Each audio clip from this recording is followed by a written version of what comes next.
Hello there, thanks for tuning in to 7Edition. I'm Ras Adibaratzi and these are the headlines.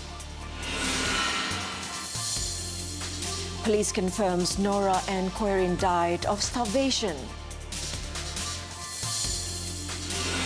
Police launch probe into Dongzong.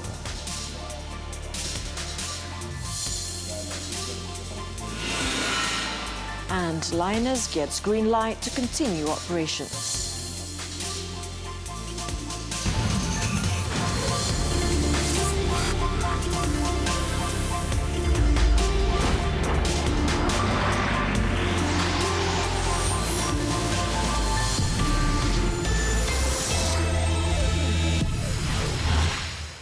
Assalamualaikum, and it's good to see you again. Torrential rain over the Klang Valley earlier today had caused chaos, especially in Subang Jaya, Selangor, as a major road in the USJ area was turned into a river. Several videos have cropped up on Twitter and other social media platforms showing cars swept away by strong currents in a flash flood that hit Persiaran Kewajiban this afternoon. The flooding had also caused heavy congestion in the area as well as multiple accidents and stalled vehicles. Among the affected areas which experienced rising waters were in front of the Subang Jaya Police Headquarters in USJ 8 and Summit USJ, as well as Persiaran Subang Permai outside Giant USJ. Netizens on Twitter also reported parts of Shah Alam and Puchong were inundated. The Malaysian Meteorology Department also issued a thunderstorm warning for Terengganu, Pahang, Selangor, Negeri Sembilan and Sabah this evening until 9 p.m.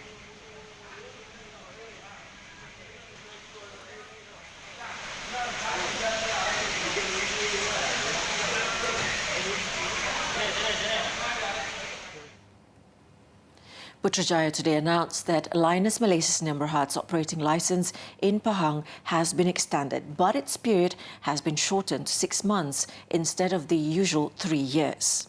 The announcement was made by the Atomic Energy Licensing Board, AELB, in a statement today. The operating licence of the rare earth processing plant in Gebeng, Kuantan was supposed to expire on September 2nd.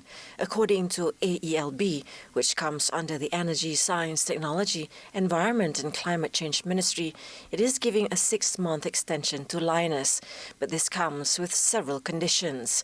Among others, the agency said the company must build its cracking and leaching facility outside Malaysia within 4 years of the renewal, after which it would not be allowed to produce radioactive residue exceeding 1 becquerel per gram at its plant in Gebeng. It also said that the company must identify a permanent disposal facility, PDF, with a written approval from the relevant state government. AELB will also closely monitor and ensure that the construction and management of the facility follow international standards. Liners is the largest manufacturer of rare earths outside of China, which processes rare earth mines from Mount Weld in Western Australia. Police have ruled out any foul play in the death of Irish teen Nora Ann Koirin, whose body was found in a stream in the jungles of Gunung Berembun, Negeri Sembilan. Medical experts who conducted a 10-hour autopsy on her body yesterday ruled that her death was due to upper gastrointestinal bleeding, likely caused by starvation and prolonged stress. The 4 pathologists led by Kuala Lumpur Hospital forensic pathologist Dr. Siu Shui Feng found no other injuries to Nora's body except for scratches on her leg. Seremban Police Chief Datuk Muhammad Mat Yusof said from the post-mortem there were no signs that she was raped, abducted or subjected to any form of violence. The cause of death was upper gastrointestinal bleeding due to duodenal ulcer complicated with perforation, bleeding internal in her intestine. The pathologist ruled that Nora could have died between 2 to 3 days before her body was found on Tuesday afternoon. Samples taken from her body have also been sent to the chemistry department.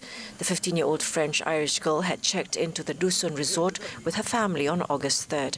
She was reported missing the next morning with the window in her bedroom left open. Meanwhile, police will take action against Twitter user Zikri Armstrong for claiming that the Irish teen who was found dead on Tuesday was raped by orang asli. According to Datuk Muhammad, the claims made in a tweet that went viral yesterday were not true. Although police have yet to receive a police report on the matter, authorities said they will carry out investigations anyway. The tweet was made even before the post-mortem was carried out on the 15-year-old girl who went missing since August 4th. Her body was found by a group of volunteers in a stream about 2 kilometers from the resort.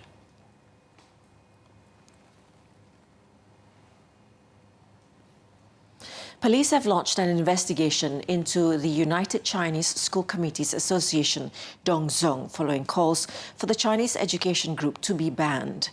Federal CID Director Datuk Huzair Muhammad, who confirmed this, said the Bukit Aman Classified Criminal Investigations Unit will handle the probe. Sebanyak 6 laporan polis yang telah dibuat dan kita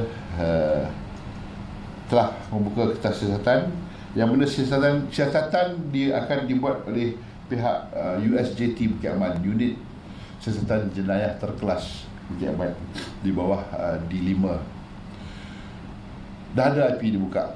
Okay, kita tengok hasil siasatan dia macam mana dan kita akan ambil tindakan susulan. However, he could not confirm when Dongzhong members would be summoned to provide their statements, but gave his assurance that it would happen in due course. On Monday, Prime Minister Tun Dr. Mahathir Mohamad said it is up to the police to decide whether Dongzhong should be banned. He said the organisation would be violating the law if it allegedly keeps on instigating and inciting communities against one another. You must think also about the feeling. Now in Sarawak, 2 policemen with the rank of Lance Corporal were detained in Kota Samarahan and Kuching during Ops Blue Devil after they tested positive for shabu. With chips with KSG and Sarawak, we'll do randomly. Apart from that, we also have our targeted officers and men who we believe to be involved. He added that a total of 80 police officers in the state had taken the drug test in the past 3 days, and only the 2 tested positive for the drug so far. The duo will be remanded to assist investigations. In Johor, police have arrested 39 individuals, including 3 foreigners, and clamped down on 5 vehicle theft gangs in Iskandar Puteri since January this year. 8 cars and 18 motorcycles worth 288,000 ringgit were also seized during the Ops Lejang Khas Iskandar Puteri. Probe is being carried out under the Penal Code and the Immigration Act. The State Royal Malaysian Customs Department has foiled a fake liquor bottling operation in Kedah using fake customs duty stamps following a raid carried out at a premise in Taman Dahlia, Kuala Lumpur on August 7th. 32,904 pieces of fake duty-paid stamps and 800 pieces of duty-not-paid stamps were seized, and a 36-year-old man was arrested in the raid. Now, a man with the title of Datuk was charged with 2 counts of cheating by impersonation at the Magistrates Court in Putrajaya today. The 37-year-old was accused of assuming the identity of Datuk Ridwan at the Health Minister's office on March 28th and impersonating a National Forensic Medicine officer at the same location and date. In Selangor, a 33-year-old suspect who assaulted a Grab food rider in a robbery attempt at Filio Damansara last Friday was charged with attempted robbery and assault at the Petaling Jaya Magistrates Court today. The accused, Abu Bakar Subianto, pleaded not guilty and was sent to the Sungai Buloh prison after he failed to pay his 6,000 ringgit bail. The offence was allegedly committed on August 9th at 2:53 p.m. when the Grab food rider was stopped and attacked by the 2 men who tried to rob him of his bike. The victim was injured at his ears, head, back and mouth when he fought off his attackers. Abu Bakar was charged under the Penal Code and, if convicted, he faces a jail term of between 7 and 10 years. September 26 was set for remention of the case. In the meantime, the victim's other attacker is still at large.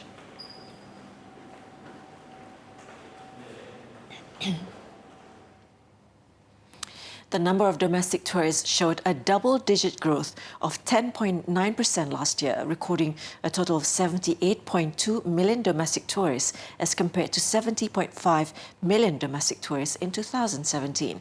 In 2018, Pahang also emerged as the top holiday destination in Malaysia among locals, with 9.3 million arrivals, followed by Johor, Perak and Selangor.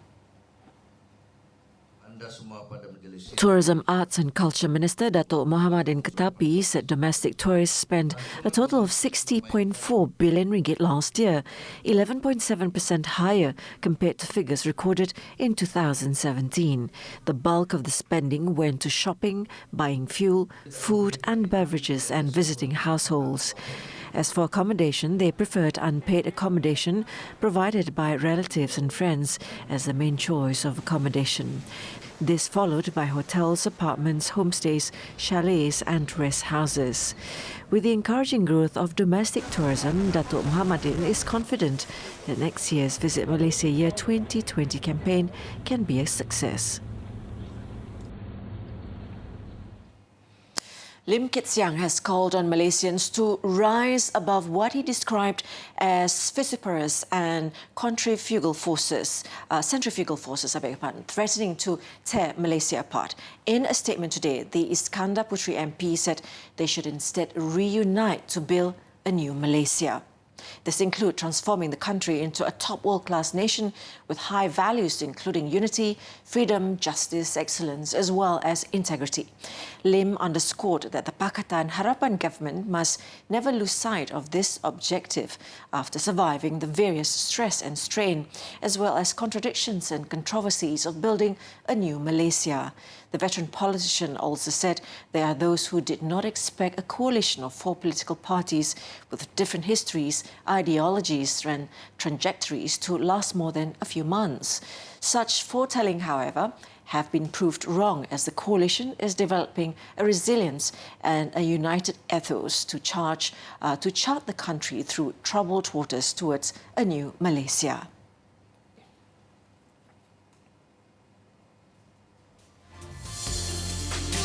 More to come. Tropical storm Krosa leaves 21 wounded. Don't touch that dial. I'm Ras Adibara Azri and you're still with us on 7Edition. 21 people were injured on Thursday as a powerful tropical typhoon lashed western Japan, bringing strong winds and torrential rains. The natural phenomenon prompted warnings of landslides and floodings and triggered evacuation advisories, as well as travel chaos at the time of the peak holiday period. Mirza Shafiza Mohammad Fuad has the details. Thank you, Ras. Severe tropical storm Krosa, 1 notch below a typhoon, was churning slowly through southwestern parts of the country, packing wind gusts of up to 144 kilometers per hour.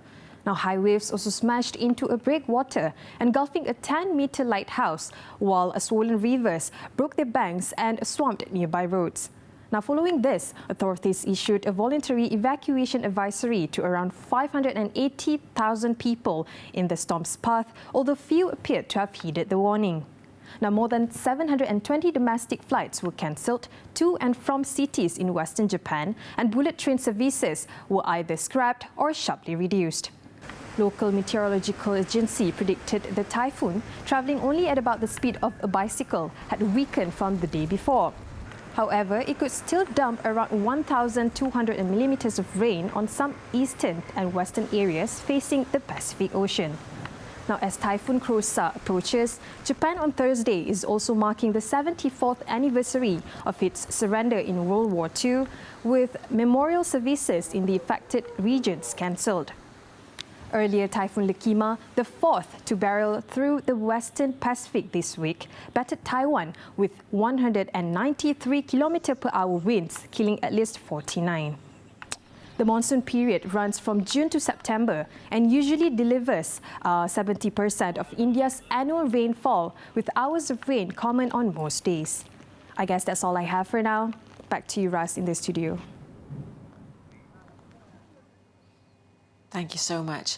Moving on, 6 police officers were shot and wounded in the US city of Philadelphia on Wednesday during an hour-long incident that began when police tried to evacuate a narcotics warrant. All of the officers were later released from hospital. Video from a news helicopter showed more than 50 police vehicles at the scene just after the shooting began. As of late Wednesday, officers were focused on convincing the suspect to come out of the house peacefully, as he seemed to have stopped shooting. Authorities advised the public to stay away from the area throughout the evening. The incident comes after 2 mass shootings in the US earlier this month. One in Dayton, Ohio, and the other in El Paso left a total of 31 people dead.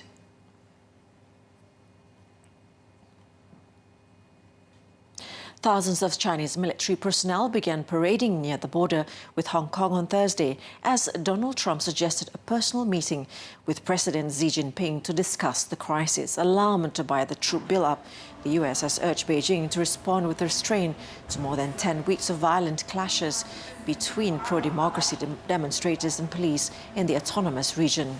Video published by AFP shows the start of military drills inside a sports stadium in Shenzhen, just 30 kilometers from the city. Large numbers of soldiers could be seen marching across a grass pitch in the stadium, flanked by armored personnel carriers. In tweets, Trump urged China to deal with Hong Kong humanely, suggesting that any trade talks could wait until the tensions have eased.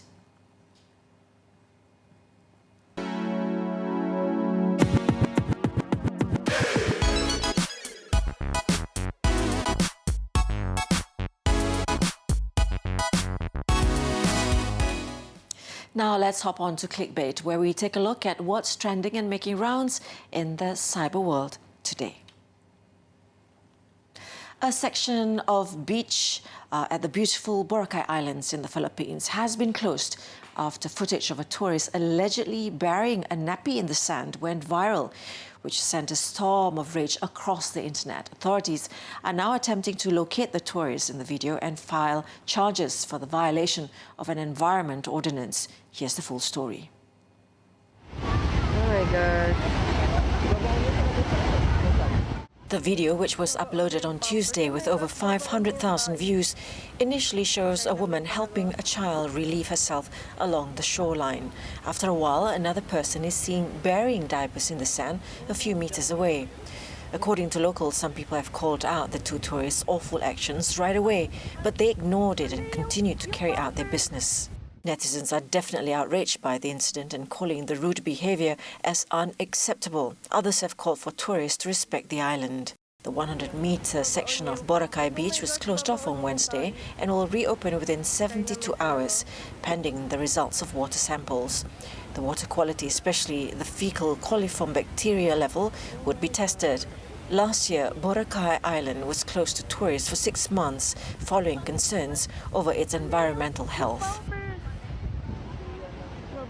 Oh my gosh, babaon niya yung pain. When we come back, no bailout for Dream Match. Stay with us.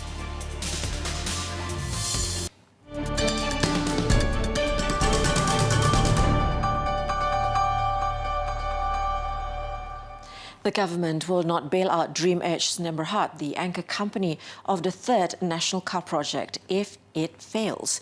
International Trade and Industry Ministry Datuk Darryl Lee King said this is because the project is a private initiative, not by the government. More important part of your question.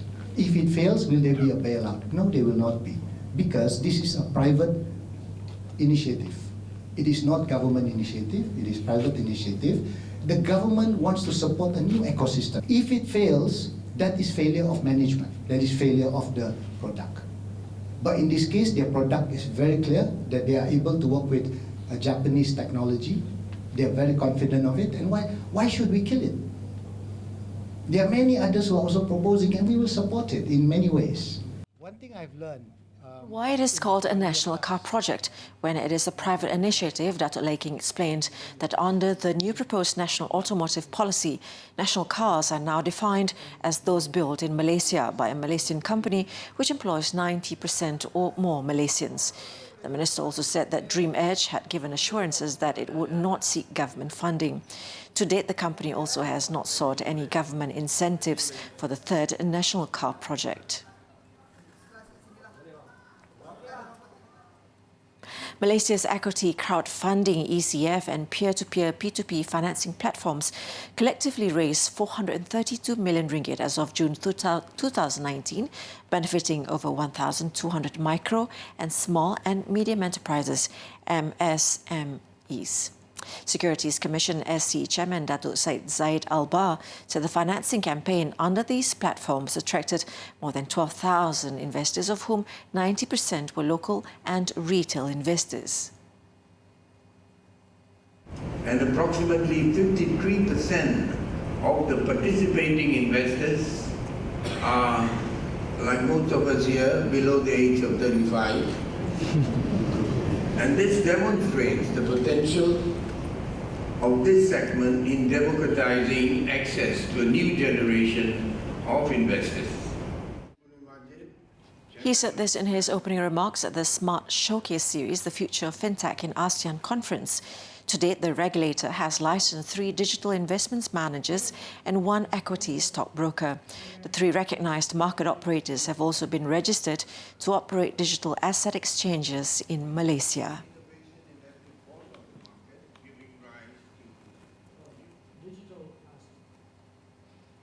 The FBM KLCI futures contract on Bursa Malaysia derivatives ended lower today due to weak buying interest. Turnover increased to 9,444 lots compared with 7,221 lots yesterday, while open interest rose to 36,963 contracts from 33,188 contracts previously.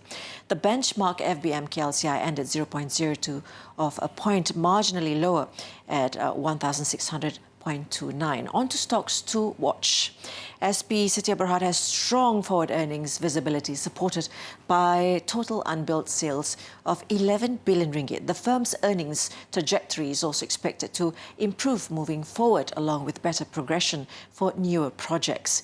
Next, Mega First Corporation Berhad has called off a mixed development joint venture project with Perak government in Kinta, Perak.